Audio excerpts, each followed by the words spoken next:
Norm Norlander here. I'd like to demonstrate next a classic streamer pattern called the spruce fly. This particular pattern is kind of near and dear to my heart because this is the fly on which I caught my very first steelhead. So let's go and see how it's put together, okay? First, the materials we're going to use. I'm going to start out with one of Alec Jackson's spay fly hooks. This is a number 5 or number 7. Haven't quite figured out his numbering system yet. We're going to use some peacock herl.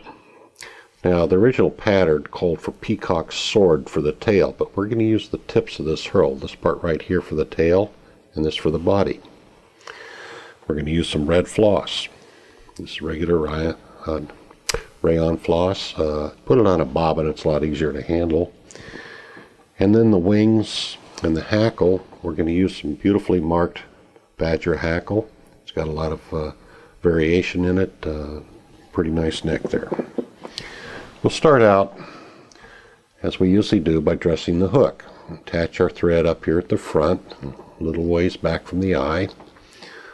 Bind that looped eye down nice and tight. Okay? Now, let's run our thread down a ways. In fact, we're going to run it down just about to the point of the hook. Yeah, right about there. So very precise. Take about 3 pieces of peacock herl. Strip them off the eye here. And we line up those tips. Actually, they come that way pretty well lined up. So we turn this around and we'll lay in our tail rather carefully like so. Okay. And then we can just run that forward about halfway up to the eye. Yeah, maybe just a little bit further. Yeah, that'd be about right. Okay. Next, I'm going to take some floss and we're going to tie that in right here, nice and careful like, and trim it off. Put your bobbin out of the way.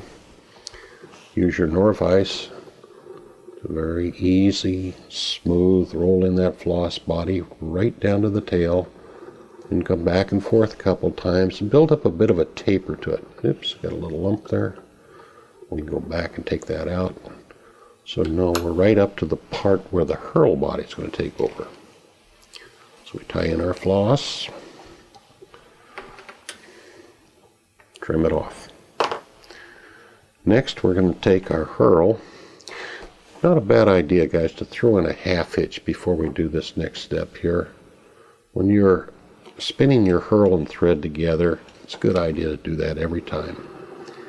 You spin up your herl like that and make a chenille out of it. You run it forward, go a little ways, spin it up a little more, go a little bit further forward. That's about right. Now come in and tie that off nice and firm like. Reach down there and clip it off. Now we're ready for the wings. What I've got here is a matched pair of badger hackles. And the way I do it is I'll take these and I'll put them face to face. In other words, the concave side is outwards. You line up the tips. You can hold them here so that the wing is going to be right to the end of the tail. Pinch it there. Clip that to length. Knock out the loose ones. And the way I do it is I'll take and pinch these together and tie the 2 wings on at the same time right on top of the hook. Nice and firm like. And they'll splay out just beautifully like so. Perfect. I'll secure that with a half hitch. Now we've got another badger hackle, a little bit larger than the wings, and we're going to take and prepare that properly, strip it back a little bit, and clip that end off. Tie this on, tie back to where the wings are, and then come back forward with your thread, secure it with a half hitch. I'll pick up my hemostat here, grab hold of the tip of that hackle, And we're going to wind that forward very carefully, about 4 or 5 turns. Okay. Bring your bobbin back. Tie in our hackle. Nice and firm like. And clip that off. A neat trick is turn this upside down, and then you can half hitch against that upturned eye and it won't slip off. Okay, I'm going to tilt these hackles back a bit, and then we're going to wind over them.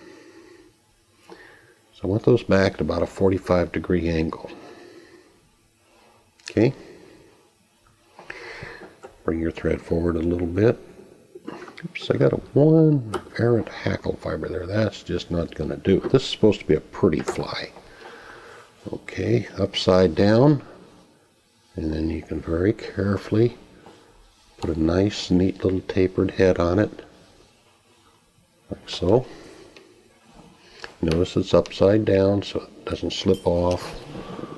Clip that off. And there you go, guys. Hi, Norm Norlander here again. I would like to show you what has become my very favorite fly for fishing silver salmon up in Alaska. I call it a bunny clouser. It really works well. It's a very easy fly to tie. A fly typically is tied on about a size number 2 hook. What we're going to use here is a Wright McGill number 2. I've got one. And we set that little beauty in there. It's a nice heavy hook. Thread I'm going to use is called flat wax nylon. It's a bright hot pink colored. We're going to start up here at the front, take a few wraps, and trim the thread off. It's pretty strong. You want to use your scissors to cut it rather than try to pop it off. Next I'm going to use some of this stuff. This is, we call it a braid. It's kind of a mylar silver pearlescent material. You can get that down at the artsy craftsy store. Cut a little piece off. And the way I do this, guys, is I'm going to take and just fold it around the hook and tie it on like so. You don't have to be terribly fussy. Spiral to the back of the hook, okay? Now when you cut the tail off, this has become the tail of the fly, don't cut it off like a paintbrush.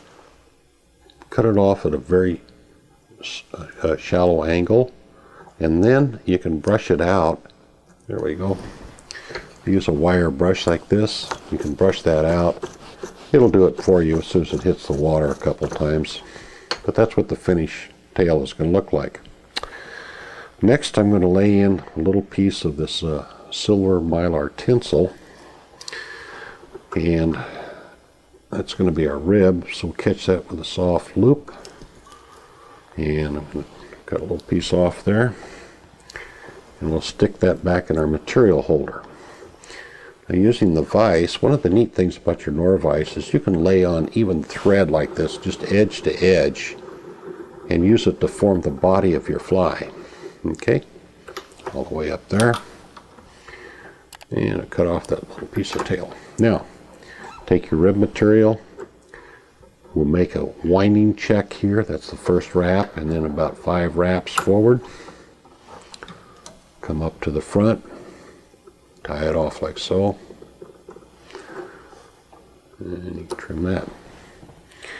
I'm using some dumbbell eyes. These are really heavy little rascals. You can see that they do look like little dumbbells. And we'll figure 8 those on pretty much back and forth a couple times. Tighten them by making a turn or two. End up with your thread in front of the eyes. Okay? Next I'm going to take a piece of bunny strip. This is a rabbit strip that's hot fluorescent pink. And we're going to cut it about 2.5 inches long. Be about right for this particular size. Neat trick here is we're going to tie it in what's called a reverse clouser style, where we tie it in upside down and in front of the eyes. Take a couple nice wraps like so, good and firm, and then getting back. Fold this up between the eyes, and it makes a nice, neat, tidy head. Roll in a half hitch, come back with whip finish, and you're good to go, guys. That's all there is to it. It's just a wonderful pattern. It fishes really well, casts easy, has a little bit of action and color to it, and a lot of flash. Norm Norlander here. I'd like to show you my version of a dry damsel. This would be the adult configuration of these little beauties. Let's take a look at what we have here, guys. Isn't that neat? It has an extended body. It's a great looking profile. And when these things are laying on the water, I'll tell you, the fish will just come up and grab them. Here's how we go about it. First thing we're going to do is we're going to create that extended body. Got a really interesting technique here.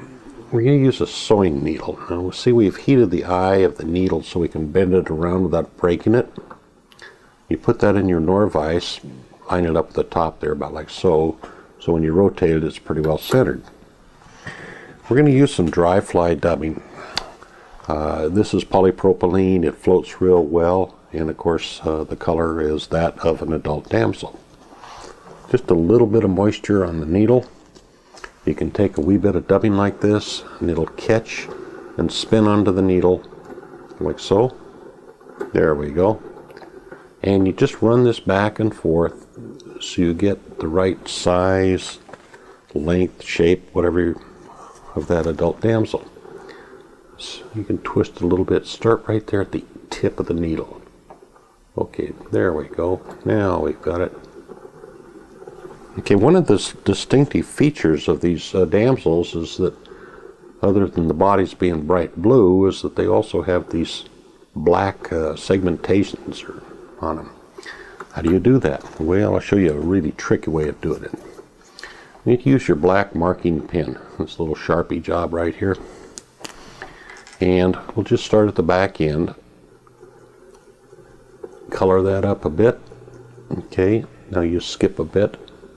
Another band. Another band. Another band. I actually looked at some photographs, and they do indeed have 4 bands. Okay, how do we keep it together? I'm going to use some water-based head cement. This is pretty neat stuff. When it dries, it's pretty tough. Still has a little bit of flexibility to it. So we're going to take this and we're going to saturate this body all the way through with this water-based head cement. Okay, put the cork back in it, Norman. Now, pinch this, pull it off of the needle, and there you go, guys. You got what's going to be eventually a really great damselfly body. Okay, we're going to set that down. We need to let it dry for a couple hours. In the meantime, I'll replace my needle with a little light wire scud hook. And normally these things are tied on fairly small hooks, even though it's a pretty good sized bug. I like these little short shanked hooks. Gives the fly a great profile, and with this extended body we don't need a big long streamer hook. I'm using some 8/0 black thread here. Pretty straightforward now. Just run your thread in and out of the gape of the hook and come back a ways. Here's a body like the one we just made, except that this one is dry. See, it looks pretty much the same. So we're going to tie it in here, about like so. Oops. There we go. Nice firm wraps, and come back about like so. Got it? Okay, that's not too complicated, but that's about the right size. Okay, now next I'm going to put a wing on this thing, a down wing as they call it, even though this is a dry fly. For this down wing, we're going to use some Northern Bear. We'll take a little clump. That's what this is right here, guys. Just take a little patch. It's going to be a very sparse wing. We want it to be translucent. That's what this is really good for. So you pull out the under fur like this. We'll come back, trim it to length, catch it with a soft loop, tie that on nice and firm like. There we go. Perfect. Okay. See, it's just about the length of the body. Let's secure that with a 1/2 hitch. Next, we're going to post up. Now, the material I like to use for that is, this is craft yarn. You get this down at the Artsy Craftsy store. I think he used it for macrame one time, but a little piece of that will last a long time. Little section of macrame yarn. The way I do it is I fold the yarn around the shank of the hook. I'll come in like this, in the front, in the back, front, back, and then we post up. Okay? There we go. Now I want to form the thorax of the fly. That's the little bulbous part in the front there. So again, we're going to use our dry fly dubbing. Take a little pinch of dubbing like this out of here, and we'll spin this onto our working thread like so. Okay, tighten it up nicely. We'll start in the back, come right back to where that wing is tied in, then come forward. We need a nice little fat part right here in front. Okay, guys? And I ended up with the thread in front. Now, this will be a parachute hackle. And for the hackle, we're going to use this fancy feather here. This is called Coq de Leon. It's a chicken that I guess originally came from Spain, but it's got these nice translucent hackles on it with little speckles in them. Pretty neat stuff. Okay, here's one that's been pulled out. It's about the right size. Now when you're doing these parachute hackles, I think it's really important to prep your hackle properly. This is where we're going to come in and trim off on both sides of the hackle, leaving those little bitty nubbins in there. That way when you tie it in, the thread will lock into those and it doesn't slip. So you come up to the post, and then we circle the post and the hackle both end up in front. Now I'm going to grab hold of this hackle. There are pliers here, and I'd like that first turn of hackle on that trimmed off section. And then we're going to come around, and each time you go around, go underneath the preceding turn of hackle. Okay? And usually about 4 turns. Be about right. Okay? End up on this side. I'll preen up these hackle barbs, bring the bobbin around, capture the quill or stem, and tie it on. Okay? Pretty neat. We'll trim out what's left of the quill. There you go. Okay, now we want to finish off the thorax and the head of the fly. Neat trick. I've left a little piece of rubber tubing on my bobbin, and I use that as a hackle guard, and that pushes the hackle out of the way. So now we can come in with a 1/2 hitch. That finishes off the thread work. Again, a little bit of dubbing.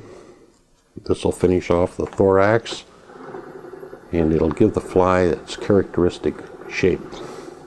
Okay, I'm going to tighten that dubbing up pretty good up here in front here. Okay, so we'll come back, blend it in with what we had before. You can see how that's working back there, guys. Okay, there we go. We'll bring our thread forward right up to the eye of the hook. I'll start my head with a 1/2 hitch, come back and finish it with a whip finish, and then when we get through, we slide that little hackle guard back onto our bobbin. That's where we leave it. Okay, nothing much left to do except maybe clip our thread off, twist the post, trim it, and there you go, guys. Hi again, Norm Norlander here. Next, I'd like to show you some ideas for tying the pupa stage of our fall caddis. This is perhaps the most productive fly that we fish with during September, October, and early November for our sea run cutthroats and an occasional steelhead here in the Northwest. The fly itself is really pretty easy to tie. Set this aside, and we're going to put in a fairly good size hook. This is a number 8 It's a curved nymph hook and down eye, and we've got a tungsten bead on the end of it. And the materials we use pretty straightforward. First, the body is going to be composed of two different materials. We're going to use a mixture of colors here. This is called golden stone. It's there's a little bit of sparkle to it. Looks pretty good. And then the front portion of the thing, we're going to use some rabbit fur that has a little antron mixed into it. Again, gives it a little bit of sparkle. And there'll be a collar on this thing right up next to the bead, and that's going to be black rabbit fur. Now, one of the other characteristics that we use on this thing would be the legs and the antenna, and for that we're going to use some pheasant rump, and I like these with the little brown tips in them. This is going to be a wet fly, so you want to prep your feathers, and we'll do this ahead of time. Here's one of these pheasant rump feathers, and what I'm going to do is we're going to strip off the soft stuff down here towards the base of it. Be a wet fly. So what we'll do is we're going to tie it in by the tip, and I'm going to preen back some of these barbs. Now that's about all you're going to have to use there. So what works best is you just clip the front off, and that's where we're going to tie it in. And get your feathers fixed ahead of time. It sure makes it a lot handier. And there'll be some copper wire for use that as a rib. Now let's start out by dressing the hook. I'm using some 6/0 black thread. Start up here at the front of the hook and just pop that off. Bring your bobbin in good and tight. You go all the way to the back like this, okay? And you might come forward just a little bit. I'm going to tie in a piece of copper wire here and use this as our rib. Go forward a bit. Okay, just bring that right down to the very back end, like so. And we'll set that aside for right now. So just cut off a few inches so you can grab hold of it. And we'll store that up here in your material holder. That's that little spring. Now the back end of the fly, the abdomen as it were, is going to be composed of this. There's a synthetic dubbing mix here. Goes on pretty easy. We just take a little pinch out, like so. Give your vise a spin here, and you see how nice and easy that dubs on there. You never have to use wax or loops or spit or nothing. Okay. We'll tighten this up a wee bit. And we'll start here, and then we're going to go work our way to the back. And you can turn this and weave it in and out of the gape of the hook. So you can get right down there around the bend of the thing, okay? And bring it forward a bit. And that's probably about where we want to stop. Okay. And you roll in a half hitch. And then the front half of this, the thorax area as it were, we're going to use some darker dubbing, and this is a mixture of rabbit fur with a little antron blended in to give it some sparkle. There you go. Pick some out of the bag there, and again you can see it doesn't really matter what kind of dubbing you're using with a Norvise. They all go on pretty easy. Okay. And again I'm going to tighten that up a bit. And come back to about our midpoint there, come forward. You'll build up the thorax region, okay? And you can secure the thread. You want to do that when you're working in back of a bead so it doesn't slip off. And use a hemostat, grab hold of my wire right here, and we'll counter wind. In other words, go the opposite direction that we laid in the dubbing. And that'll give a bit of a segmentation effect. Just go right up through the thorax with it. Run that extra wire on. Next, we're going to put on our wet fly hackle, and saw how we prep that. You want to tie that in with the shiny side forward, couple turns, and secure it. I'm going to wind this on manually, and you fold your hackle and then manually bring it around. It only takes about 2 turns, guys. There, we fold that back. There, we got it. And that's looking pretty good. Okay. Now we're going to go over that a couple times. Now I want that to lay back, so we're going to preen that feather back and then wind right over it. Right up to about there, okay? So that'll slope that backwards pretty good.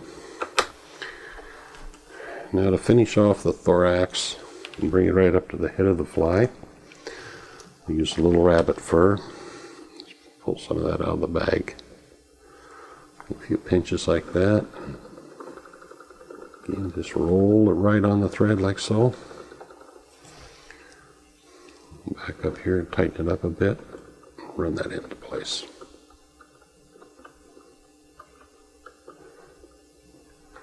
Now this is a fly that you're going to actually fish through what we call the holding water, and you're going to fish this on the swing, much like you would your steelhead flies. I'm sorry, I forgot to finish it off there. Half hitch, whip finish. Now we can cut it off. There you go, guys. Hi, Norm Norlander here. I'd like to pass on some ideas of one of my favorite fisheries, and that's fishing for bluegill. We're going to use some craft foam and create what I'd call a bluegill beetle. These little beauties are really great. Now when you're fishing in the springtime and those bluegills are on the beds, they just can't hardly have anything happen that bugs them more than seeing some little wiggly leg thing like this on top of them. They have a real attitude. Okay, let's take this one out of the vise. I'll show you how we do it. I'm going to use a standard issue dry fly hook. This is about a size 10. You can tie these anywhere from size 8 to 12s. The larger ones are pretty good in that the smaller fish don't seem to get hung up on them. Now the material we're going to use is some craft foam. You can get this down at the Artsy Craftsy store. This is about 2 millimeters thick. And we're going to use some rubber legs. You can get these in a variety of colors and things. By the way, if you tear apart a bungee cord, this is what they're composed of, is these little rubber leg things. First thing is to take a piece of foam. We're going to cut it into a strip about the width of the hook gape, okay? And the thread I'm going to use is some Danville's flat wax nylon. This is a fairly heavy thread, and the idea that it's a fairly large diameter heavy, so it doesn't cut into that foam. The first operation, of course, is to dress the hook. Put your bobbin right against the shank of the hook, go in and out of the gape, come back up to the front, and leave a little bit of room between the eye of the hook and where you stop the thread. Now we'll take a little strip of foam and we're going to cut this to a point here in front, about like that, okay? And we'll tie this in firmly right here at the point.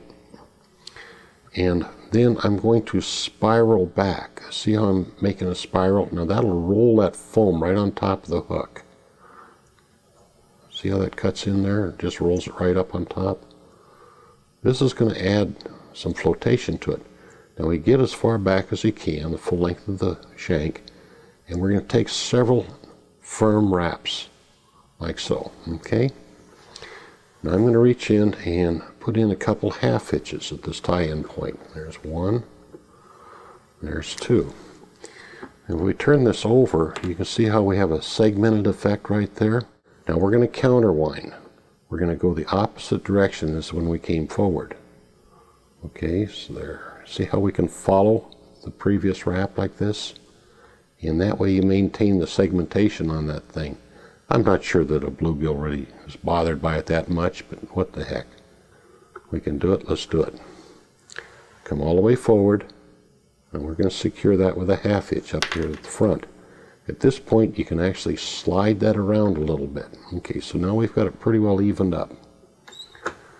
Next, we bring this top foam over, come up to the front, secure it with a few nice firm wraps, and then a few not so firm wraps. Okay, and again you can even that up. I'm going to trim this about like so, and this will become the head of the fly. you clip off the corners here. It just makes it look a little bit more artsy craftsy. Okay, now at this point you can level everything. That'll kind of slide around the hook. So once you have it pretty well leveled out, we're going to use some super glue and glue it to the hook so it doesn't slide anymore. Right, about like so. Okay. It's pretty neat stuff. Be sure to put the top back on it. Okay. Now the legs. Here's a neat trick for doing legs. First I'm going to even these things up. We'll catch it. About like so, so those tips are evened up. And I'd like to use a leg that's probably about twice the length of the body. So we're going to clip those off. Now those two are same length. We'll take one of our legs and catch it on the thread. You bring it around so that the ends are even, again like this, okay? That way they're just the same.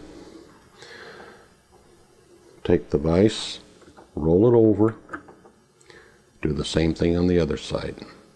Wrap your leg around there, even up the tips, pull it into position. There we go. Now a few not so terribly firm wraps around there, guys. Okay. There you go. And we'll reach in here with a half hitch. And then we'll come back and whip finish right on top of the half hitch. So that leaves a nice distinctive black band on that yellow body. And you can see how those legs are wiggling already. Drives those bluegill nuts. Okay, even those up just a touch. That looks pretty good. Okay, another little touch of our super glue. Put that right on top here. And that'll keep it together pretty well.